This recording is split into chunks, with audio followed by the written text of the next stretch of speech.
What's up, everybody? Yep. This is what I sound like now. You're selling 7-Up in the 70s now. No, this is definitely, like I said, it's like a 1950s cigarette voice. Yeah. What's Yeah, up, you everybody? can't do your radio show voice. Hey, everybody, what's going on? No, it's got to be the guy that's like smoke cool menthols. Or you could do 7-Up, the Uncola. You are drinking 7-Up. I love that guy. He showed up in a couple movies that we did. Yeah, he The did. 7-Up guy. He did. But yeah, I got a killer cold. I got back from Vegas, and I knew. Here's the thing: every time I travel, I get home and I get sick. Oh, of course.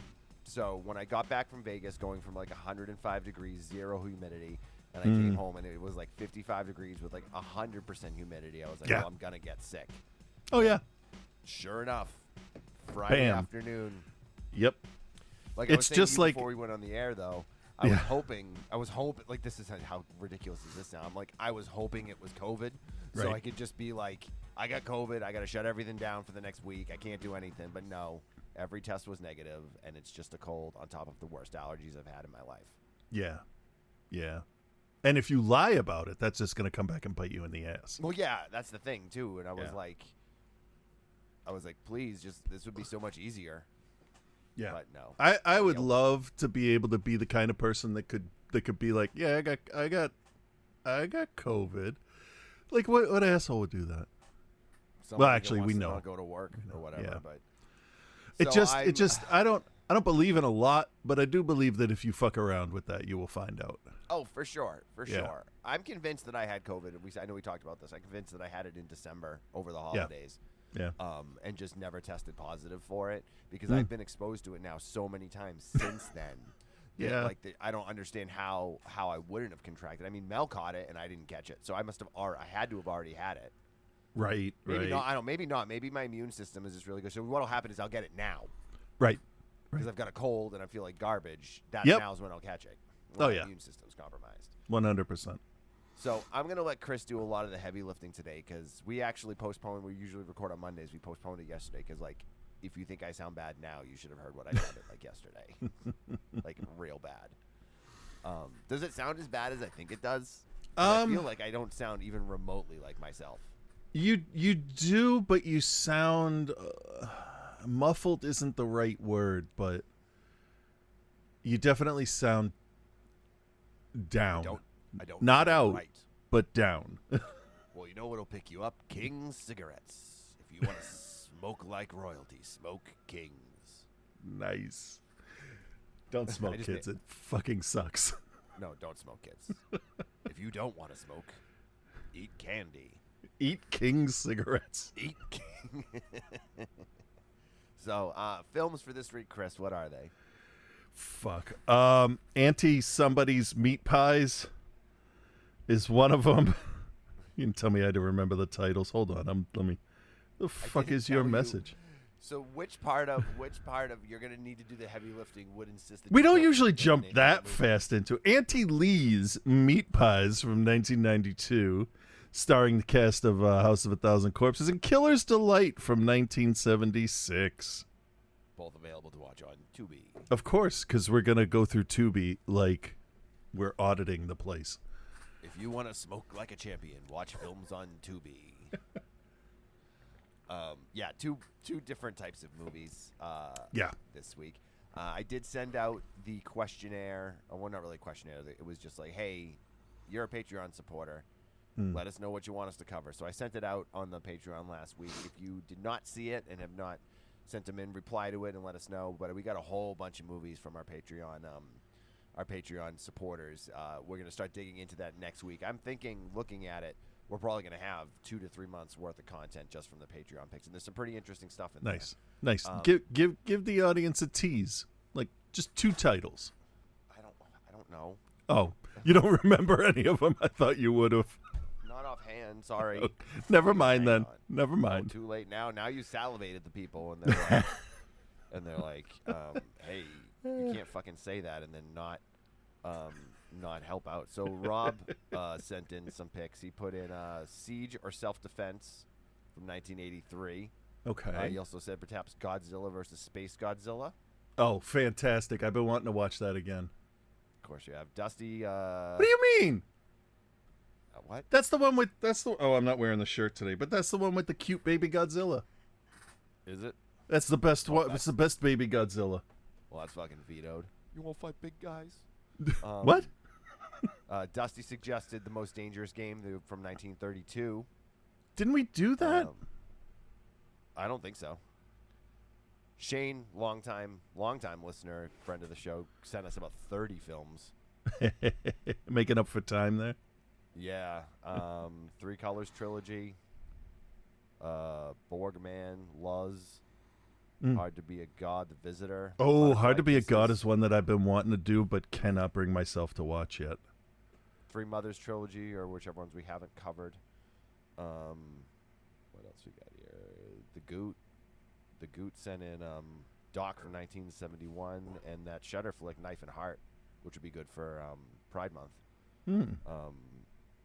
So that's just a taste, but I got a whole bunch there. So, guys, if you sent them in, I don't know. As much as I would like to cover everything that you guys sent in, we will do our best to first, number one, locate all of them. Right. In a good print, or an easily streamed version. Don't feel like you have to provide us with the copies. I know a few times people were like, "Oh, if you can't find it, let me know and I'll send you a copy of it." Don't worry, you don't need to do that. We got enough Right. picks. But yeah, I would say so. We're hoping to hopefully start next week and start getting through them because Chris is real fed up with the stuff I'm picking for the show. So. Oh my god. Do you pick stuff based on stars? Because like 5 stars is better than 0. You know that, right? No, I usually try to pick films that don't even have star ratings because not enough people have rated them. Yeah, there's a reason. That's how I go with it. Trying to get the majority of my talking out of the way here at the top because I'm gonna fade as the show goes on. The only other thing that I can mention is if you want to join the Patreon, patreon.com/outsidethecinema. $5 monthly donation lets you suggest stuff for the show, gets you access to the show archives, and get you the secret feed. Well, it's not really a secret; it's the Patreon feed. It's not a secret; you can just only get to it if you Right. are a Patreon member. So, man, do I sound like I'm on old time radio? No, but you do sound like you're about to introduce a whole bunch of acid jazz on NPR at 2:00 in the morning on a Sunday. Acid jazz. Actually, I feel like it's more like classic soul. Get that classic soul voice. What's up, everybody? You're listening to The Quiet Storm. Coming up later this hour, we got some James Ingram, some Babyface, and some Kenny Lattimore. But let's get it all started with a little classic P-Funk. That's right, Funkadella coming at you from the mothership on The Quiet Storm.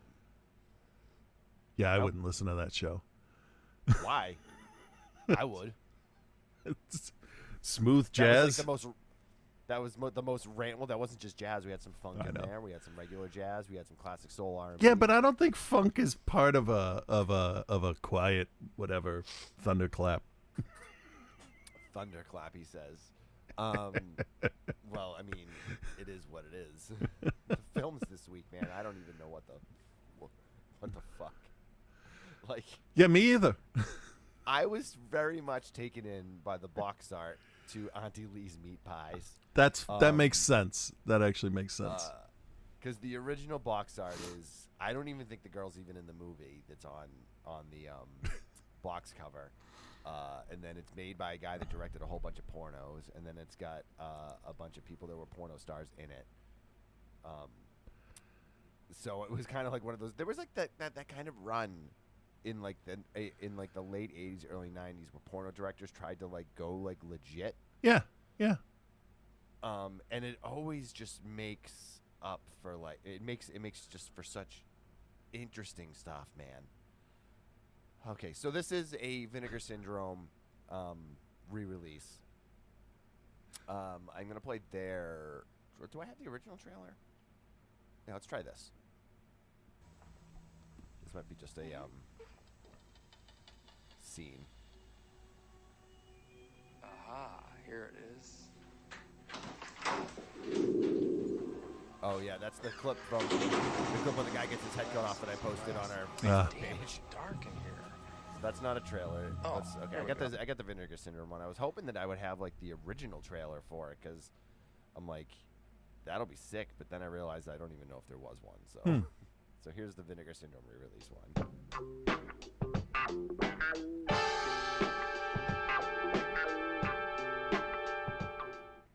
Auntie Lee, I swear, you make the best meat pies I've ever tasted.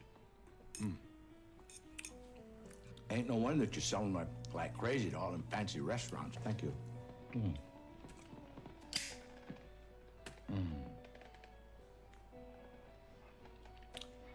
You know, someday, you mark my word now, someday, people are going to be buying and selling and eating Auntie Lee's meat pies all across this country, coast to coast. I do declare, Chief, you are a flatterer. I don't know what kind of fertilizer you use, but it sure does get the job done. Well, let's just say that's my little secret. But someday, Chief, maybe we can let you in on it. I would love that, Auntie Lee. I would really love it.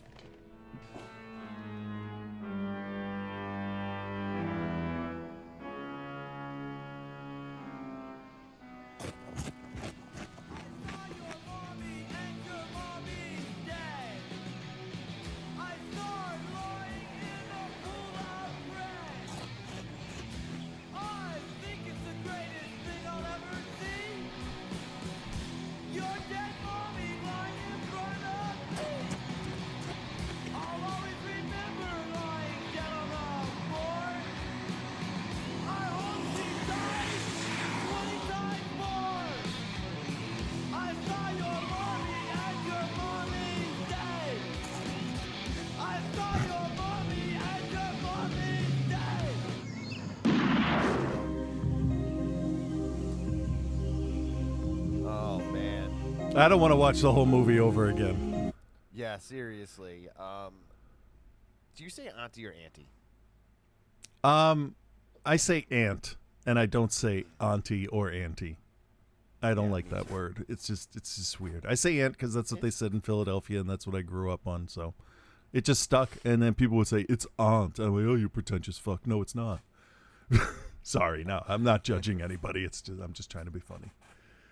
Auntie Lee's Meatpies, directed by Joseph F. Robertson. If you're going, such films as what? If you're going to remake a movie, at least you pick one that nobody has seen, because a lot of this ended up in House of a Thousand Corpses. So what are we dissing? The movie. Which one? Both. So you're saying the House of a Thousand Corpses is a remake of Auntie Lee's Meat Pies? I say it's about a 40% remake, yeah. Okay. Yeah. Even so much as reusing some of the actors. Well, yeah, because it's got Karen Black, Michael Berryman. Well, Pat Morita isn't in House of a Thousand Corpses, but yeah. But he made a bunch of pornos too. Love Goddess, That's Erotic, Sweet Cheeks, Reflections of Lust, The Ultimate Fantasy. Mm. He made some titty and fucking movies. Yeah, you know what though? Hey, he's making movies. That's good, right? And this also stars Terry Weigel, who most famously was a Playboy Playmate, and then entered the world of adult erotica after this movie. I'm assuming the director might have had something to do with that, but she's an interesting cat, 'cause she was in a bunch of stuff, and then she went into she did the opposite of what a lot of people try to do. Like, she started off with like a legitimate career. She was a Playboy Playmate and was like very successful, and then wasn't making the money that she wanted to make, so she just started doing porno. Yeah. And and that worked well for her for a while until it didn't. Yeah, if you can make more money doing that and you enjoy it, okay. No judgment. I got nothing. I mean, look at how many directors we have now that came from really terrible horror movies or music videos. The music video thing is really interesting. We explored that a lot in the documentary Survival of the Film Freaks, available to watch for free on Tubi. where we talked about a lot of those big directors that started making music videos that now are like some of the most famous directors in the world. Yeah. So it's interesting. But this movie, why don't you give everyone a synopsis of what it's about? It's pretty simple. The so. basic idea is Mama Firefly has 4 daughters that she sends out to deliver the meat pies, wear hot pants. They're her nieces. Oh, are they? Auntie Lee's. Yes. Oh, all right. I thought that was just the name they put on there. I didn't think she was actually their aunt. Well, so. they referred to her as Auntie Lee, and there's one point where That's true. That's true. Yeah. The very Asian-looking actress. She Yes. calls her niece because she doesn't look like any of the other actors in the film. She's the only one of Asian descent. Yeah, at least she's in the family. the only one with a last name Lee would be like, yeah, okay. Right. Not that other people aren't named that. So anyway, what was my point? My point is telling about the movie because I don't do that much, Yeah, so I You forgot. were just doing a synopsis. Yes. You were just doing a synopsis. So she sends her nieces out, and they deliver the meat pies. They talk to the people and keep up good relations, and they also kidnap and kill people for the meat pies because Sweeney Todd. And Pat Morita is investigating all these disappearances, and as you can hear, he eats very loudly. And has a shitload of lines that a lot of these characters in this movie, I can't, that's the whole synopsis. The whole synopsis is Texas Chainsaw Massacre 2, but with more girls. Okay. Right? Yep. No, you're not wrong. And then Michael Berryman is the only other person. What was his relation? Was he a brother? He was the slow. No, he was. I mean, they never really said he was the slow helper. Yeah. Apparently, back then, that's all you could hire Michael Berryman to do. Even though, like, we've met the dude, he's an incredibly intelligent, well-spoken guy. Yeah. But he was always just hired to be because of his unique look. He was hired to be the freak. Yeah. And if he enjoyed that, then good on him. But Kept him working. Yeah, so basically he is the weak link in the chain of killing and selling people as pies because Pat Morita doesn't even have to try to find out what's going on. He just happens across it, and that's how we get into the third act of the movie. Is accidentally finding stuff because Michael Berryman apparently had never played Tetris ever. So he doesn't know how to pack the trunk of a car. But also he kept a lot of trash in there as it was pointed out, and what really set it off was his giant bag of human bones. Yes. Yeah. Not even sealed clothes. Pat Morita's just like, "Hey, what's that smell?" Yeah. Michael Berryman's like, "I don't know." Yeah. It's funny that you related this directly to House of a Thousand Corpses. That actually movie didn't even come into my mindset. I was just like, this is a bad version of Motel Hell.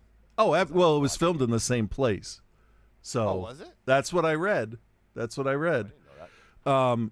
But with Karen Black and Michael Berryman, and the one child named Baby, Karen Black with a kid named Baby was a little too much for me to be like, oh yeah, we'll just dismiss this as a coincidence. Rundown redneck house out in the middle of nowhere, dusty all over the place. It's the Firefly house with a lot less junk around, basically, because they still have to keep up appearances as normal humans. Yeah, because they're shipping all the pies out to everybody. Yeah. So it's a lot like if you've ever seen the movie Jugface, they make moonshine, and all of their crazy religious beliefs don't get talked about because it would interfere with them selling their product to the stores in town. So it's a lot like that's a lot like how you would imagine a lot of people did business. I don't if you have a good product and you're not hurting anybody, I don't care what your beliefs are. And that's a good thing. That's a good reason to keep them quiet sometimes. So, yeah, the acting was there at times.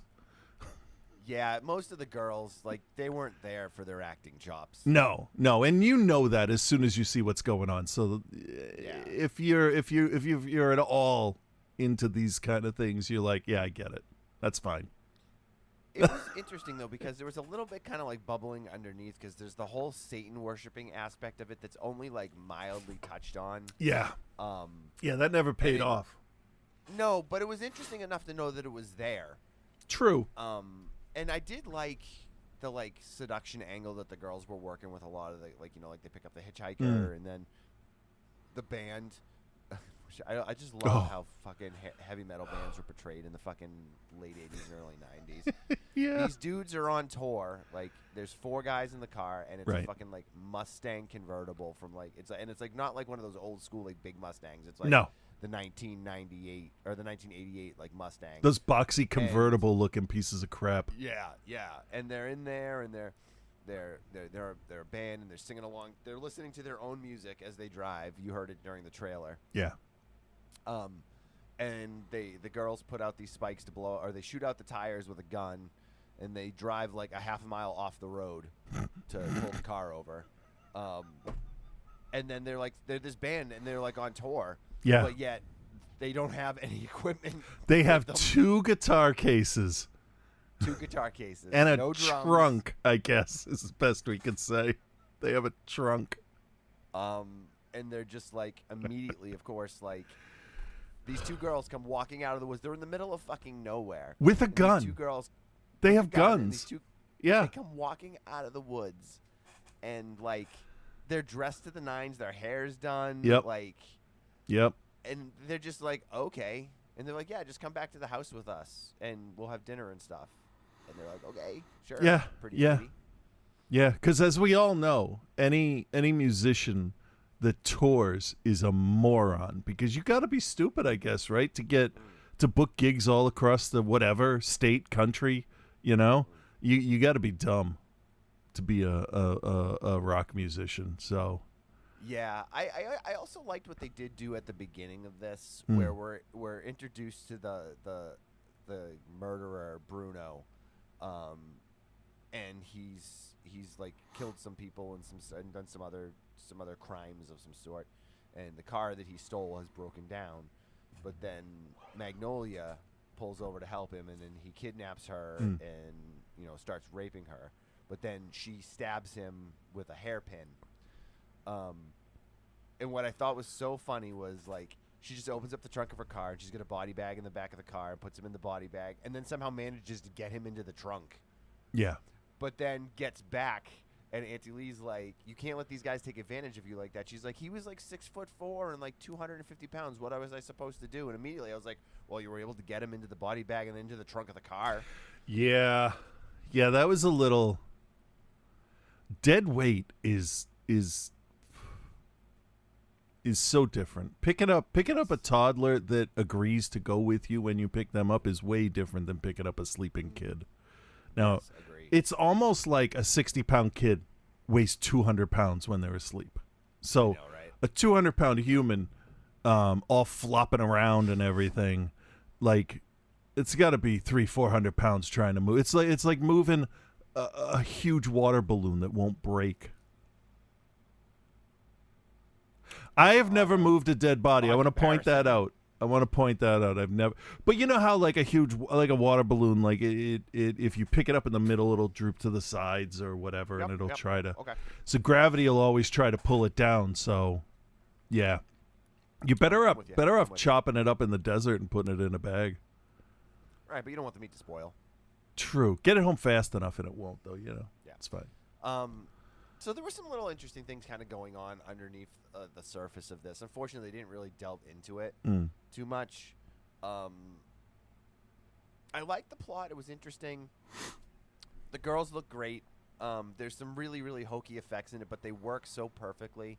I posted a clip on our Facebook page of one of the guys getting decapitated, and it's fucking hilarious. Yeah. It's so phony looking. Oh yeah. Um, Oh yeah. and I really loved too when they brought the band back, and they fed them all dinner, and then they brought baby out. Yeah. And she's like a full grown woman. Yes. You know, like real hot, like hair's done, all Hair, that makeup, stuff. yeah. Perfect tan. Yep. Perfect tan. I believe her rack was also purchased somewhere. Mm. And like, so they reel her out, and like, it's like, okay, where did this come from? Because she was only briefly mentioned before Right. that. Right. And then, as they kind of pair off with all of the members of the band, they all go to these like different rooms Mhm. that are their bedrooms, and it's so fucking ridiculous. Like the girl in the Stonehenge room. Like, Yeah. Yeah, that would go. At first, I'm like, oh, okay, look at this. This is baby's room. It's chicken wire walls with baby dolls, the same baby doll, hundreds of times over, just legs and arms pushed through the chicken wire to hold them in place. And I'm like, well, you started off good, but you stopped there. Like, Texas Chainsaw Massacre did some stuff, and then they went a couple of steps further by like throwing chicken bones and feathers all over the place so that it really looks disgusting and gives you that feeling of I don't want to touch anything. And baby's room wasn't so much the room of a mentally unevolved human, I guess. It's just more, it felt like a teenager trying to be quote unquote crazy. And it just fell flat. However, anyone jumps all, I just got to make mention Yeah. of this before anyone jumps all over me. I do know that I Saw Your Mommy and Your Mommy's Dead as a suicidal tendency song, yeah, but they present it as one of their songs in the film. yeah. And Sorry, continue. that song actually, I think, sums up the quality of the movie pretty well. It's not a bad song, but the version they use is not like the best, like mastered version. Well, it was whatever the original version was. From, Right. I think it was Join the Army or one of those early suicidal records. How Right. I Laugh Tomorrow, maybe. So that early stuff is very garage sounding, very do it yourself. Well, I mean, yeah. Which is I mean, they great. were, Yeah. for But the that's time being. but that's how the movie feels. Kind of like a, hey, if we knew a little bit more about this, we could do a much better job. You know what I mean? It would look yeah, I better. It do, would I sound do. better. That kind of stuff. Like early Misfits stuff. It's like, you might be good, but it sounds like shit. Did you record this in a shed? Like, what are you doing? Anyway. You gotta do what you gotta do, man. Yeah, I know, and I'm not faulting them because obviously there are better recordings of all the original songs, but yeah. I mean it's how you want to present your movie, and I think that there seems to be a limit on imagination and artistic style for like set dressing and stuff like that, lighting and all that. For sure. I did really love the kill layers, though, with the band guys. Like, Yeah. there's not nearly enough fucking laser bowling themed murders going on in movies, and I love that this one has at least 3 of them. What about they'll like giant snake beds? well, it was kind of almost like the indoor blacklight mini golf too. Yeah. It was so stupid. Like, how is that a room in your house? So good. So good. It was interesting. Doesn't make it better, but it was interesting. Is there much more we can say about No, not about really, a no. Sweeney Todd style thing? I mean, there's no real depth to it, and it's No. really just an opportunity for them to take. They're like, we got 4 Playboy playmates. Yep. Let's have them all just like walk around scantily clad. We've got Karen Black. Let's let her just do her thing. And Yep. Then, Pat Morita, the guy from the Karate Kid, for some reason said he would do it. Do you think when they hired him, and he showed up and he didn't have the Asian accent, the Japanese accent, do you think that they were like, wait, you're not really Pat Morita? No, because what didn't I Arnold? think Didn't Arnold on Happy Days? I don't remember Happy Days at I all. don't remember either. But I didn't he mean, speak Pat normal in Morita- Happy Days? Not normal, but didn't he speak without an accent in I don't Happy remember. Days? I honestly don't remember. But I mean, the majority of people know him as Mr. Miyagi, and probably don't even realize that he grew up in like Southern California or whatever it was. Right. I'm gonna look it up. I'm gonna take a quick listen All right. because I need to know All right. now. Well, let me hit the thing while you do that. So while you look that up, Chris, do double duty. Do you recommend and and what did you? Oh. No, his accent in Happy Days is worse than the Karate Kid one. Okay. It actually sounds more racist now than it did back That then. doesn't surprise me. That doesn't Yeah. surprise me. But I mean, he's doing the voice. It's not Mickey Rooney doing the voice. So, Right. yeah, I'll recommend this because it's cult garbage that we thrive on. I think it definitely it would fall right in the middle of all of that cannibal stuff, like because you had the Italian cannibal stuff that was like hardcore, and then you had American cannibal stuff that's like almost like they're all horror comedies. Because this I think was supposed to be kind of funny, but it wasn't because they forgot the comedy part. Sort of like I felt like maybe they were trying to go for the surreal. Like, remember the Twilight Zone movie, the episode with the kid that could change reality? Yep. Like that kind of just disconnected from reality just that much. I thought that's what they were going for. But it wasn't funny or anything. It was just pretty straightforward. So with everything, with the lack of talent, I guess is the right word, I'm just gonna go C-. I didn't hate it, but I'm not gonna remember it at the end of the year when we do our reviews. So this was perfectly fine. It didn't piss me off. I'm not upset I watched it, and there wasn't any information that made me go, yeah, that's not what that is. So there we go. It was fine. Okay, then. All right. Well, I'm going to recommend it also. I actually had some fun with this. It's definitely one that will be more enjoyed with a group of friends, I think, because of how ridiculous it is. But, I mean, they made good use of the Playboy Playmates they had. They were smart. They paraded them around to, like, make them sex objects, which is why they were hired. They looked good, I will admit. Every person in this movie that was supposed to look good did. And that's men and women, by the way. So. And Karen Black, not really given a whole lot to do, but, making the best of it. Same thing with Pat Morita, same thing. Just, making the best of what he's got.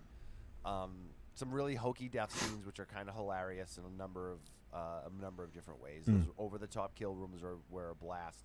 I actually enjoyed it quite a bit. I don't. Again, just like you said, I don't think it's fallen on my end of year list or anything like that. But right. I'm gonna give it a C+. I had a good time with it. I love that Vinegar Syndrome kind of puts their lesser titles after they've been out for a little while, puts them up on places like Tubi, because Killer's Delight that we're going to do in a minute is also a Vinegar Syndrome find that was put up on Tubi also. But this was, like, I think, very much a product of its time. They were able to get some well-known actresses. They were able to get some, women that had been Playboy, and they got a director that had directed a bunch of pornos, and they were like, "All right, let's do this." Yeah, and I think for what it is, it's pretty good. Right. And what you were saying about Pat Morita, what I'm thinking is, his job was probably a few days, and he didn't have to do anything really like over the top. It was just basically show up and wear the uniform, be a dick to this guy who's sitting at your desk, and then catch the bad guys and end up like some of the cops in House of a Thousand Corpses. But he didn't have foresight of the future, so he didn't know that was going to happen. So, yeah, I think that's what it is. It was the ease of the job, and it was it was probably close to home too. That's why I would take a job, because it's close to home. All right. Well, there you have it. There is Auntie Lee's Meat Pies. You can watch that on Tubi. You can also pick up a Blu-ray of it from Vinegar Syndrome. Yeah. It's pretty smart of Moving them on. to put it on there, because if you watch it, and you can be like, okay, yeah, now I want to own it. I bet they got sales out of that. Oh, for sure. Yeah. For sure. Okay, so our other flick this week, as I, shudder my way through here, is also another Vinegar Syndrome find, as we just said. Killer's Delight from 1978. If I'm not mistaken, this was a made-for-TV movie. Oh. If I'm not mistaken. We'll do some more research on that momentarily. But here is the trailer for Killer's Delight. Although the print that we watched said the Sport Killer. Is that what it said? Yes. Okay. Also known as the Dark Ride, apparently. Oh. This is Kelly. She made a mistake. This is Linda. She should have known. And this is Annie. She knew. Dark Ride, rated R. So there's that. Dark Ride? The Dark Ride, apparently, yeah. Here's another one. Let's see. Oh, that's the whole movie. Just do that. I can take off the headphones. And No, I was hoping there was another trailer, but that's the only trailer I could find. Wow. So it's listed as Killer's Delight on Tubi. Also, the Vinegar Syndrome Blu-ray of it is Killer's Delight. The print says the Sport Killer, and then that trailer that we just watched called it the Dark Ride. yeah. So all of that's happening. Yeah. Starring James Louisi, Susan Sullivan, John Carlin, and Martin Spear. Directed by Jeremy Honak. Oh, sound department. Okay. I'm just looking them up. Sound department of Beastmaster, Yellowbeard, Airplane, Iron Eagle 3, bunch of stuff. This is his only directorial feature, though. Yeah, I can see that. Maybe he did it and he's like, yeah, I didn't really enjoy that. It did not go so well for me. Yeah. Um, Hey, it's not for everybody, so- right? So, I wanted to check here and just see. Inspired by Ted Bundy. yep. That's pretty obvious. Melvin Van Peebles was an advisor to the director during filming.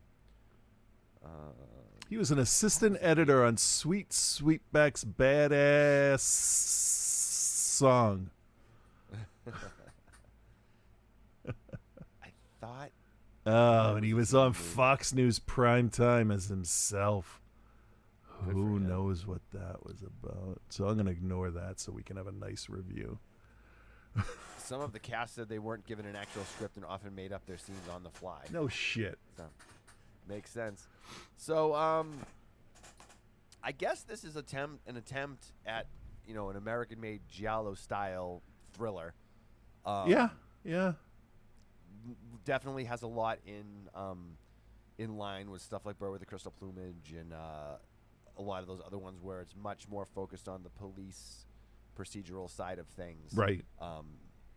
Than some other stuff. But there are a few gruesome murder scenes, some broken fingers in here, and some other stuff. But at the end of the day, this is a very run-of-the-mill 70s kind of crime thriller, Yeah. right? Yeah. Yeah. It always bugs me when movies okay, so let me back up a second. In most movies, for instance, I know it's an action movie, but I was watching Die Hard 3 because it's the best Die Hard, and I don't care what anybody says. And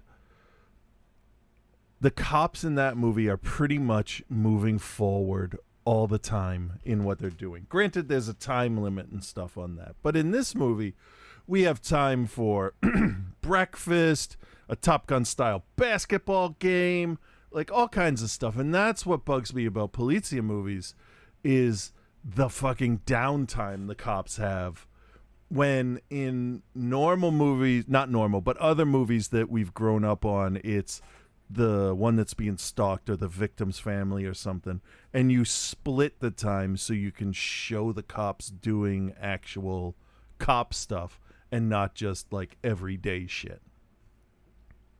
Does that make sense? Yeah, no, it actually makes 100%. There was a lot of I understand there's a lot of talking and a lot of discussion that needs to go into investigations. That's fine. But I watched this guy play basketball with his oddly large son with a mustache for way too long. somebody told the second main actor in this, dude, you look 14, grow a mustache. So now he looks 14 with a mustache. Yeah. There were some choices made in the casting in this film. Yeah. Your lead cop looks like he's in this is actually something my wife and I were talking about the other day.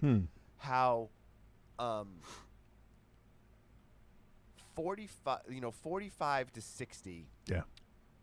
now compared to what 45 to 60 was in like the early, 90s and through the 80s. Like, if you were 60 years old in 1988, you were like a feeble old man. Yeah. Here's something that'll Right? blow your mind. Remember when I know this is a meme that goes around, but Murtaugh in Lethal Weapon, Yep. he was 42 and he was too old for this shit. He was 2 days from retirement at the age of 42. Yeah. And I think Paul Rudd is the same age or older than Wilford Brimley was in The Thing. What? Yeah. Yeah. It's so weird, right? It is, but It's so weird. medicine and like stuff, just things to take care of yourself, and the fact that people don't have to work themselves to death anymore could all have something to do with it. Maybe. I don't know.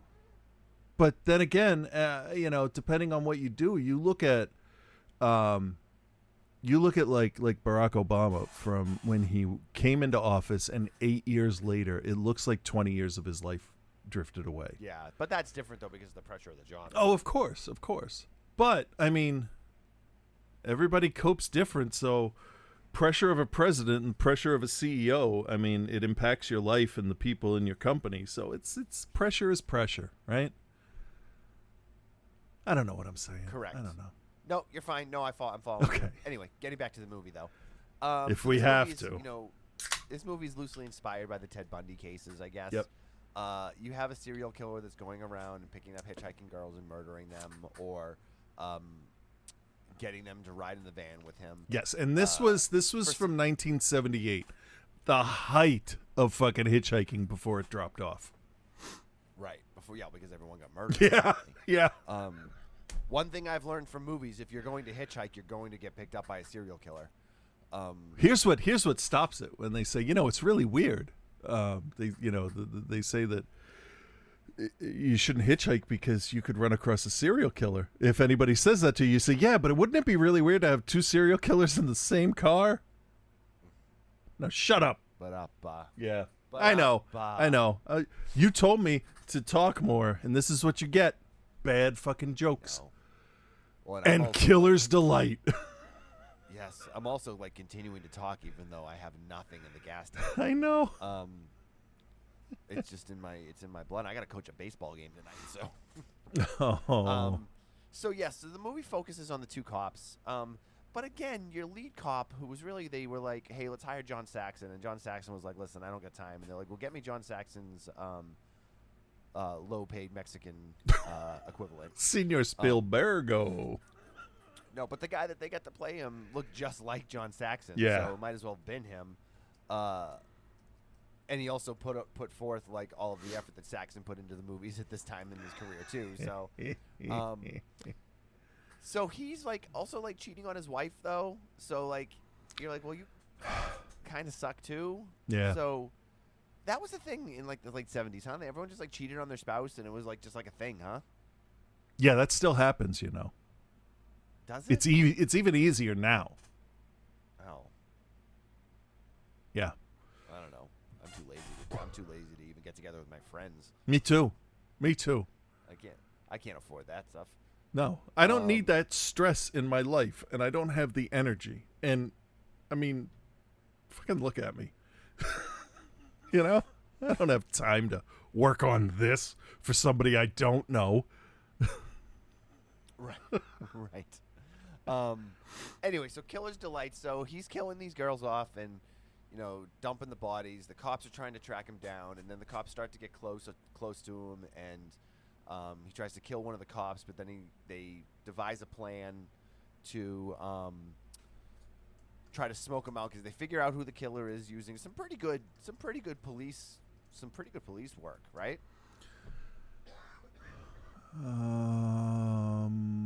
Sure. Yeah. I mean, for 70s cops, they did the best they could. In between basketball games and shit. Right. But they used like they went to like a psychic and they were able to get the license plate, and then they used the DMV to deduct. Yeah, a psychic. They went to a psychic. That's great police work. Hey, lady, guess. Okay, good. We'll do that. Anyway. Yeah, so that's the part there that, like, I'm okay with Pee Wee Herman going to find out where his bike is, but if you're trying to find a murderer, no. Right. Here's what this film does. It does everything fine. There's nothing in this movie that's like making me mad. There's nothing in this movie though at the same time that I'm like, oh, cool. It's all just like, okay. It plays off like an hour and a half, like a 90-minute episode of like Hill Street Blues or Hunter or like any of those 80s police shows. It plays off like a 90-minute episode of one of those. Yep. And it's standard. It really is just I wish they had gotten, because I thought the killer's motives, when they start to reveal them, were fairly interesting, and I kind of wish they had dug into that a little bit. Give us a little bit more time. What were his motives? His mother treated him poorly. Oh. And used to sleep around. I gathered that the mother maybe was a prostitute, and she sold her body to be able to pay for the family, but the father wasn't around. Okay, that's right. Have the father around. Yeah. So I think that might have been something. But I mean, they only barely scratched the surface on it. Yeah, and I mean, it I'm fine with just sex has fucked up people since the beginning of time, and how they perceive it and how they're shamed for it or whatever. But like, it gets a little boring when that's the only reason. And that's not necessarily the movie's fault, because at the time that was still kind of a thing that was not explored as much as it has been since then. So to be fair, they were trying a little bit of psycho mental break going on there. Right. So I mean, I guess we should probably grade. I don't really know what else we can say about that. Yeah, no, let's. All right, Chris, do you recommend, and what is your grade? I mean, this is for Rapper's Delight. That's right, Rapper's Delight. Rapper's Delight gets an A because it was groundbreaking, and I recommend that you should have already listened to it. This movie, Sports Delight, or whatever we're talking about here, this is one of those rare. It is so bland and middle of the road. I don't care if you watch it or not. So I'm just gonna give it a C. It's well made. It doesn't feel all over the place and kind of like half-assed. It doesn't feel like it was made quickly or anything was rushed. It feels like people are still learning on the job. Which, I mean, how else are you gonna learn about how to make a movie except to make one? So Right. I'm gonna say they were focused on technical aspects of filmmaking to nail that down for the next project, right? If there was one. And the rest of it was just a standard paint by numbers cop story. So Very much so. So if you want to, that's the recommend and C. Yeah, I'm gonna echo pretty much everything you said. I think I liked it a little bit more than you did. I'm gonna probably give it a little bit higher grade, but I'm gonna recommend it just based on the fact that there's nothing inherently wrong with this. So if you really are into police stories and want to dig into something from this time period, then I think it's good. It's not great, right? But it's not gonna do anything weird. like you're not gonna like feel anything either way. You don't get a chance to really care about any of the characters. You don't really get a chance to dig into what the killer's motive is, but like everything is kind of there. So yeah, I mean, if that's the most glowing recommend I've ever given, I don't know, but I'll give it a C. I'll give it a C. I'll give it a C also. It's fine.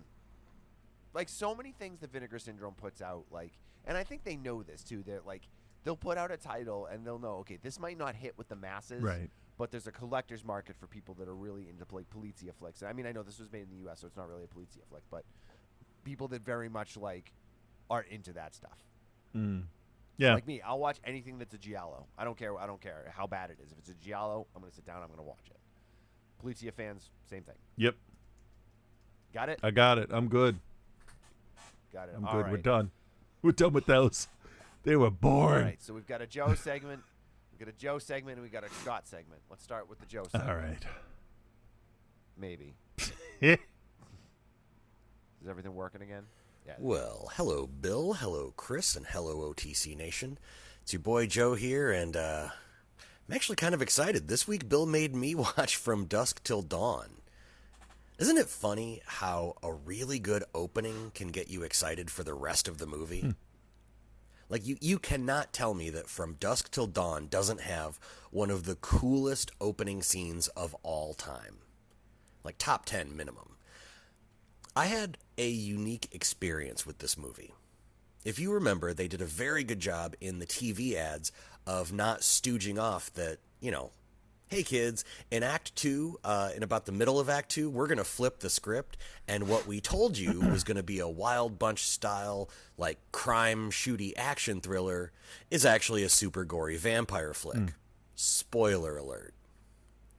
Jesus fucking Christ. If I need to spoiler alert one of the biggest cult films of the 90s on this fucking podcast, Right. What the fuck are we even doing here?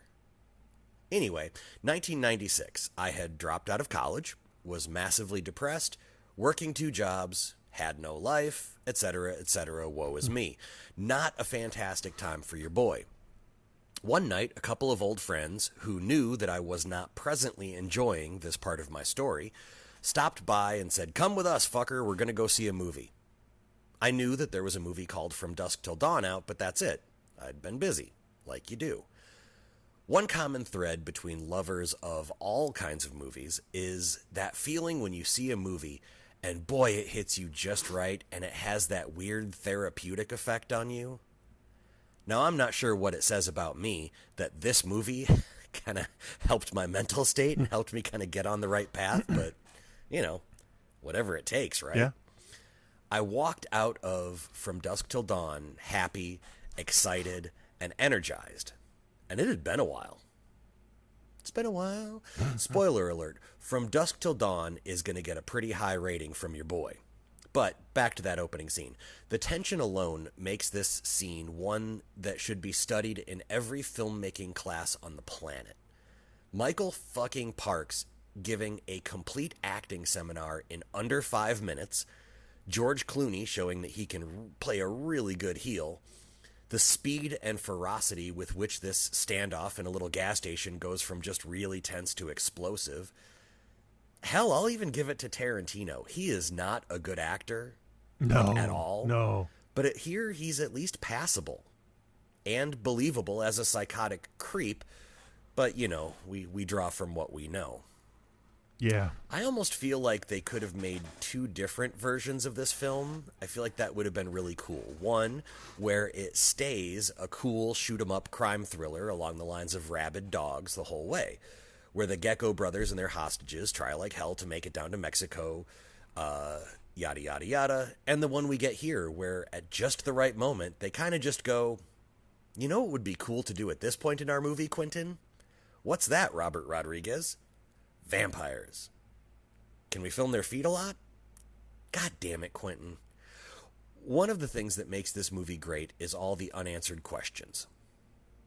Anyway, the Gecko brothers, along with Bad Lieutenant, Mallory Knox, and, well, just the chubby kid, because this is the only notable thing he's done, make their way through the dusty-ass South Texas on their way to Mexico and stop at the Titty Twister to come up with to meet up with their friends. I got distracted by the words Titty Twister. It's just funny. I'm sorry. They're meeting up with their fence, who is going to take them to some like magical paradise for criminals. I bet you were wondering about that unanswered questions thing, huh? I left it unanswered. Just like half a dozen things in this movie that are like referenced, and they reference it just enough that you're curious about it. Like there's obviously more to it than this, but it's not followed up on. And while I really want those answers, it's kind of actually pretty cool that they don't, because your imagination could probably do a better job. So, after Cheech Marin, playing probably his third or fourth character in the film, gives the famous pussy monologue, we get the transition. The entire film hinges on this turn. And it does it with sniper-like precision. From entering the bar to Salma Hayek's dance that will lower your IQ a few dozen points because blood is definitely no longer flowing to your brain, to the choreography and the cinematography of the bar fight, knife through the hand, she sees the blood, and what follows is pretty unrelenting chaos for the next 48 minutes. One of the better aspects is the benefits of not only having friends, but being the new cool kid filmmakers in town, i.e., the casting of pretty legendary cult movie figures, and them appearing to actually want to be here is unparalleled. You've got Cheech. You've got national treasure Danny Trejo. Yep. You've got Salma Hayek. You've got Tom Savini. You've got Fred Williamson, etc., et al. A friend of mine, about a decade ago, tried like hell to make an animated film and hired Fred Williamson to do some voice work. Hired me to do some voice work as well, not that that matters, and I actually got to share the studio for an afternoon with Fred Williamson. Unfortunately, that movie never saw the light of day, but I can tell you that Fred Williamson is exactly who you want him to be. Like, sure, he's nice and polite and friendly, but he also knows where he stands in film history and leans into it, is not afraid to talk about it, and isn't afraid to answer questions about it. Like, he knows where he stands, and he likes it. He's proud of it. Maybe the most effortlessly charming person I've ever spent an afternoon with. The entire last third of this is nothing but bombastic one-liners, cool fights, and enough blood and guts to fill a few swimming pools. And that's not a bad thing, given whose directorial hands we're in. And one last thing before the thing, god damn it, there was a theory going around, and when you watch the ending of this movie, like the very ending when they've finally made it through, there was a theory that the Gecko brothers were actually werewolves, or that at least Seth Gecko, George Clooney's character, is. And boy, they tease that just enough that you're like, ooh, I wonder. But anyway, here's the thing. The good. Fun. Fun, and did I mention fun? Regardless of the tone of any given scene in this movie, it's all done with the intention of giving you a fun movie that can't be understated. It also gave a shot in the arm to the horror genre that it needed very badly in the mid-90s. The bad, well, the CGI holds up about as well as my lower back has. From Dusk Till Dawn is going to get a straight A, almost an A+. I remember From Dusk Till Dawn 2, so I know damn well that next week isn't even going to be 5% as fun as this, but it is what it is. Until then, be good, everyone. To quote one of my favorite Newfound Glory songs, Joe, it's all downhill from here. Yeah. Man, that one what's the one that has Bon Jovi in it? I don't know. He was in one of I think it's The Hangman's Daughter. Is that the third one? I don't know. I watched the first one. I watched part of the series. I watched nothing else. What kills me are the people that I see review movies that say, oh, there was such a tonal shift in the movie. And then they love this fucking thing. You couldn't have a bigger tonal shift if you turned from the Muppet Show to porn on a cable box. Like, don't complain to me about tonal shifts and then love this movie. Life is a fucking tonal shift, because guess what? You could be driving down the street, happy as a fucking clam, and you could get hit by a car. We all saw that happen in Singles. Everybody, goddamn, life is a constant tonal shift. This was a welcome surprise. Tom Savini was not. All right, then. And Tarantino sucks as an actor. He just got to fucking stop. Moving on. So bad. Reverend Scott. Let's see what he's got. See, tonal shift in my attitude. But yeah, it's a $5 monthly donation, $10 if you want to join the ultimate tier, where basically you can dictate anything you want to happen on the show. If you want to co-host, if you want to come on the show with us, you're absolutely welcome. Program the show, give us segments, whatever you want to do if you're in that $10 tier. And if you pay me $10 a month, I'll stop doing my segments on the show. It's kind of worth it.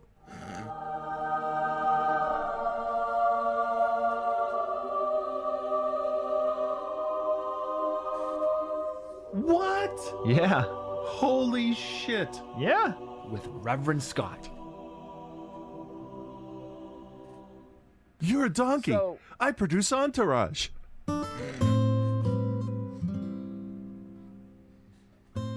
Hey there, Bill and Chris. This is Reverend Scott. And since nobody gave me that $10 yet, you get a new holy shit. We just heard You about fucking it. kidding me? Okay, fine. And this week, I got a zombie movie to talk about, but it's quite a bit different and very deranged. But before I get into the why and how, let's talk a bit about the movies you watched last week. Doll Man and Bad Channels. Oh, God. That's fine, right? Yeah, sure. Yeah. Sure. I mean, no. Starting with the film I heard Ant-Man was based on, Doll Man. Let's hear a trailer. Doll Man, 13 inches with an attitude. Okay. That ends pretty abruptly. Doll Man, 1991. And Doll Man is a movie that basically hinges on the special effects. So how did it look, Bill? As expected, it looks poorly. Well, this came out 2 years before Jurassic Park, so I'm sure it's not their fault. Let's move on to the characters. So there's Doll Man, obviously, and Debbie. Who's she? A single mom, or was she the older sister? was that little kid her son? Shit, I didn't even pay enough attention to that to remember it. I didn't commit that to memory. Did I? Doesn't matter. There's a kid. I don't know. There's a kid. Cool. What about the conflict and the tone of the movie? Oh, New York is, under siege by gangs, and Jackie Earle Haley plays like an angry, mean, leader of a gang, and the fact that he's fighting a 13-inch tall interdimensional cop, and nobody's making a joke, is just wrong. Yeah, it's just wrong. Sounds hilarious. I give it a C-, and I give the review a B+. Coming in at a very distant second was Bad Channels. Here's the plot. I have to take a phone call. So we need to talk, Chris. Oh, okay. We're not going to pause. All right. I'll just keep going with this. I don't, Okay, I'm just kidding. Seriously, Chris, what was the plot? I didn't care to remember, honestly. Well, shit. Yep. Okay, Bill, did you care enough to pay attention to Bad Channels so you could tell us all about it? I don't fucking care about anything. Jesus Christ. I guess I'm the only one who paid attention during the review. So good for you, I guess. Your turn. I'm just kidding again. I don't know shit about this movie, but it's not my fault. Although we do need someone to blame. I just want to know whether to blame the listener or you. That's all. No, you can blame me. Sounds good. I give it a D+, and I give the review an A. Good for you. Moving on. Guess what I saw on your boy's Shudder? That's right. I saw a new Taiwanese pseudo-zombie horror flick called The Sadness. Did you guess it right? Yeah, I did. Good job. So The Sadness is basically about a young couple that are in separate areas of Taiwan when a viral pandemic starts to mutate. They are desperate to get back to each other. There's just one problem. That mutated virus has taken on a very contagious new form. One that causes you to lose all inhibition or ability to stop yourself from acting on any of your deepest, darkest impulses. And yes, it's as horrific as it sounds. But don't worry, it gets worse. Because you know those zombie-like infected from 28 days or 28 weeks later? Well, they're pretty terrifying, right? Now imagine if in addition to wanting to rip you apart, they also wanted to ravage you sexually, and likely at the same time. And on top of that, they had the consciousness and facilities to tell you all about it before and while they did it. All this is through a set of eyes that are swollen, watery, unnaturally large, and jet black, and their mouth in a perpetual smile. Jesus Christ. And if you're attacked, even if you unfortunately survive, you're left with the same lust and hunger as your attacker, unable to stop yourself from raping and murdering any more than you're able to stop your own heart from involuntarily beating. To say this movie is depraved and fucked up would be an understatement. It's unnerving, gory, and extremely bloody. But the filmmakers made one very smart decision that I think would have benefited a movie such as a Serbian film, and that was to have 99% of the sexual content slightly off camera, obscured, or simply described in detail by the infected person, accompanied by sound effects, instead of blatantly shown to the audience. The visuals that manifest in your own mind are always going to be far worse than anything they could have manufactured with special effects. Yep. Because I've seen movies that are gorier or bloodier and maybe even more fucked up in some ways, but few are as effective in the tension and fear generated by the thought of you being caught by one of these infected. Not just because what might happen to you, but what you might do after becoming an infected yourself. And I gotta be honest, it's kind of fucked up to even tell you this much about the details of this movie like I just did. He gave it everything he had. He did. Good for him. It feels weird to recommend a movie like the one I just described, but I'm gonna do it nonetheless. It's not a feel-good movie, and it's not likely one you'll ever watch a second time, but I think it's one that's definitely worth that one viewing. While I can't give it a straight A like I did to something like Train to Busan due to the story and characters just not being as impactful as that film was, I think it's still a solid B+ movie, and it's one I'm not soon to forget either. Okay, I've rambled on enough for 1 week, but make sure you all tune in next week when Bill and Chris talk about how I didn't really mention a single detail of bad channels and how I likely didn't even listen to the review. It's just bizarre. I don't know. It's just bizarre, man. It's just weird. Yeah, it's lazy is what it is. It's just laziness. After that, Joe uses the fact that my job found out about my podcast segments and fired me as a prime opportunity to hit on me. Sucks you got fired. What are you doing tonight? And finally, Bill tells us how much he loves my segments and how they, quote-unquote, make my head hurt a lot. Yeah. All that and so much more that'll make your head hurt a lot. But until then, peace and love, guys.